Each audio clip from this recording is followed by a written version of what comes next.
یہودیوں کا سیاسی تغلب تھا مدینے میں، اور مذہبی اجارہ دار بھی وہی تھے۔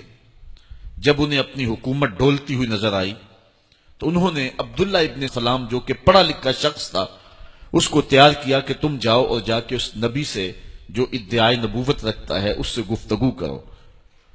تیکھے تیکھے سوال تیار کیے کہ یہ پوچھوں گا، اس کا جواب ملا تو اس پہ یہ اعتراض لگاؤں گا، اس پر جواب ملا تو اس پر یہ سوال اٹھاؤں گا۔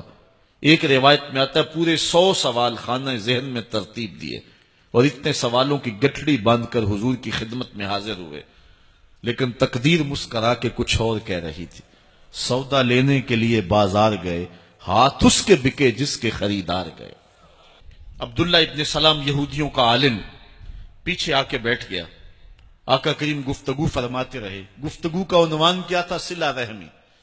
جو تجھ سے تعلق توڑے تو اس سے جوڑ، جو تجھے محروم رکھے تو اس کی جھولیاں بھر دے۔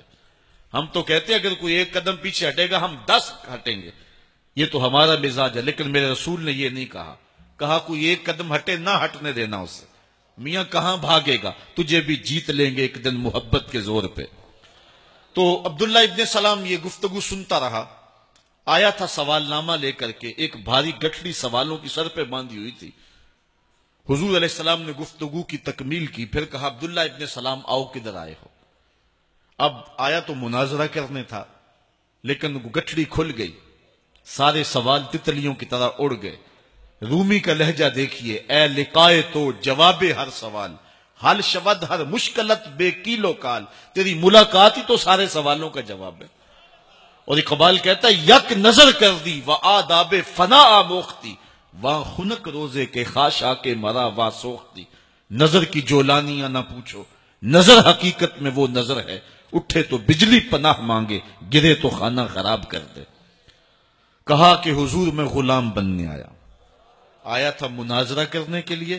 پوچھا کدھر آئے ہو؟ کہا نوکر بننے آیا۔ تیری تک کے ادامہ میں مرید ہو گئے۔ کہا میں تو نوکر بننے آیا ہوں۔ عبداللہ ابن سلام یہودیوں کا بڑی مہربانی، بس توجہ رکھیں، تسلسل ٹوٹتا ہے۔ ہمارے مقررین اور خطباء کا سٹائل یہی ہے کہ وہ آدھی تقریر خود کرتے ہیں، آدھی مجمع کرتا ہے۔ میں ساری خود ہی کیا کرتا ہوں، زیادہ لمبی نہیں کرتا، 3 گھنٹے میں تقریر نہیں کر سکتا، لیکن جو کروں گا وہ ساری خود ہی کروں گا۔ آپ کا شوق ہو تو سبحان اللہ کہہ لینا، میں یہ بھی کبھی مجبور نہیں کیا۔ یہ تو ڈنڈے کے زور پہ کہا جاتا نا سبحان اللہ کہو، اونچے ہاتھ کھڑے کرو، جو زیادہ اونچے کھڑے کرے گا وہ جلدی مدینے میں جائے گا۔ تو پھر جو ہے وہ اگر کوئی ہاتھ کھڑے نہیں کرتا تو اس کی تذلیل بھی کر دی جاتی ہے، لیکن میں یہ مزاج نہیں رکھتا ہوں، اور نہ حضور کی شریعت میں یہ مزاج دیکھا ہے۔ یار تیرے میں بات ہوگی تو لوگ خود ہی بول پڑیں گے نا، ایسا کیسے ہو سکتا ہے؟ شاعر کی نوا ہو کہ مغنی کا نفس، جس سے چمن افسردہ ہو وہ باد سحر کیا۔ جب سحر کی ہوا چلتی ہے تو پھول کھل ہی پڑتے ہیں نا، وہ پھولوں کو گدگداتی ہے اور پھول کھل کے گلاب بنتے ہیں، کلیاں کھل جاتی ہیں۔ تو جب محمد عربی کے نام کا قصیدہ چھڑے تو پھر کہنے کی ضرورت نہیں ہے، لبوں پر سبحان اللہ نہ بھی آئے روح مچل جاتی ہے۔ حضرت شیخ مہدی الفاسی کہتے ہیں حضور کا نام سن کر جس شخص کے کلیجے میں ٹھنڈ نہیں نہ پڑتی، اس کے سینے میں دھڑکنے والا دل کسی مومن کا دل ہی نہیں ہے۔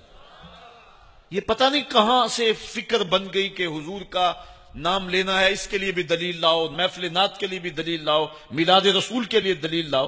میں کہتا ہوں یار کا نام لینے کے لیے عاشق کو کسی دلیل کی ضرورت ہوتی؟ کبھی ایسا ہوا ہے کہ پھولوں کا ذکر چھڑا ہو اور بلبل کہے لکھا کہاں ہے؟ بات شمع کی ہو رہی ہو اور پروانہ دلیلیں ڈھونڈ رہا ہو، اور یہ بھی ممکن نہیں کہ بات سرکار مدینہ کی ہو رہی ہو اور امتی کو کسی دلیل کی ضرورت ہو۔ محب کے لیے اس سے بڑا سرمایہ کوئی نہیں، کوئی اس کے محبوب کا ذکر چھیڑ دے۔ اللہ اکبر۔ آیت ذکر نو ما نلنا فإن ذکرہ هو المسک ما کررتہ یتذوہ۔ امام شافعی کہتے ہیں میرے ممدوح کی باتیں چھیڑو، میرے محبوب کا ذکر کرو۔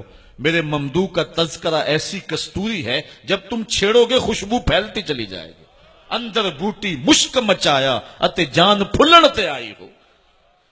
بے چین روحیں ہو جائیں گی اور عجیب کیفیت پیدا ہو جائے گی جب کسی کے لبوں پہ نام محمد کا ترانہ آئے گا۔